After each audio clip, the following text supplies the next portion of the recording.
కనీసం బంగ్లాదేశ్ పర్యటనలోనైనా తన పరువు నిలబెట్టుకుంటుందని ఆశించిన అభిమానులకు తీవ్ర నిరాశ ఎదురైంది. 3 వన్డేల సిరీస్లో భాగంగా జరిగిన నిర్ణయాత్మక మూడో వన్డేలో బంగ్లాదేశ్ చేతిలో 11 పరుగుల తేడాతో ఓడిపోవడమే కాకుండా సిరీస్ను 2-1 తేడాతో కోల్పోయింది. ఈ పరాజయం పాకిస్తాన్ క్రికెట్ ప్రపంచంలో పెద్ద దుమారాన్ని రేపింది.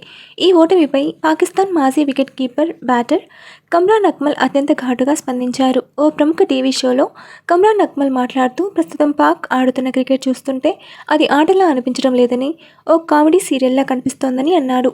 అభిమానులు ఈ ఆటను చూసి సీరియస్ కావాల్సిన అవసరం లేదని, కేవలం ఓ వినోదంగా భావించి నవ్వుకోవాలని అక్మల్ వ్యంగ్యంగా వ్యాఖ్యానించాడు.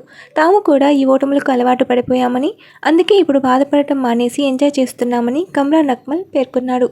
పాక్ జట్టు యాజమాన్యం, సెలెక్టర్ల తీరుపై కమ్రాన్ అక్మల్ తీవ్ర స్థాయిలో విరుచుకుపడ్డాడు. యాజమాన్యానికి దేశం గెలుపు కంటే ప్రయోగాలు చేయడమే ముఖ్యమనిపిస్తోందని విమర్శించారు.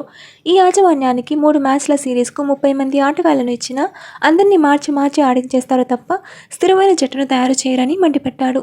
గెలుపుపై కనీస బాధ్యత లేని ఇలాంటి ప్రయోగాలు జట్టును సర్వనాశనం చేస్తున్నాయని అక్మల్ ఆవేదన వ్యక్తం చేశాడు.